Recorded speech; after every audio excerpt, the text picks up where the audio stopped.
Hello friends, আজকে আমি খুব খুব খুব এক্সাইটেড, কারণটা তোমাদের দেখাবো, সাথে বলবো। আমি এই ফার্স্ট টাইম চলে এসেছি মেকআপ শ্যুটের জন্য আমার এক বান্ধবীর বাড়িতে।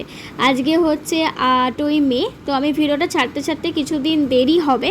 তো এই যে আমার বেস মেকআপটাও কমপ্লিট হয়ে গেছে। আই মেকআপটা দেখে আমি বলছি খুব সুন্দর হয়েছে আই মেকআপটার সাথে। এই যে কাজল পরানো হয়ে গেছে, টিপও পরে নিয়েছি। তো তোমাদেরকে দেখাই আমার আউটফিটটা। এই হচ্ছে আমার আজকের আউটফিট। তো আমি খুব এক্সাইটেড ছিলাম যেহেতু আমার ফার্স্ট টাইম এটা শ্যুট।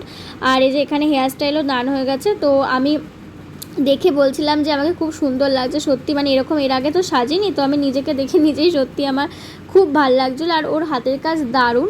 তো আমার তো অত্যন্ত খুব ভালো লেগেছে ওর হাতের কাজটা, যেমন হেয়ার স্টাইল, মেকআপ, তো সব কিছু খুব ভালোভাবে আর খুব ধৈর্য দিয়ে করেছে কাজটা। আর এই যে সিঁদুর পরানো হয়ে গেছে, পুরোতে একদম লুকটা চেঞ্জ হয়ে গেছে। আজকের লুকটা ছিল হচ্ছে রয়্যাল রিসেপশন লুক। তো এই যে আমার যে ম্যাডাম যে আমাকে সাজিয়েছে। তো চলো টাটা, এইটুকুই ভিডিওটা, বাই বাই।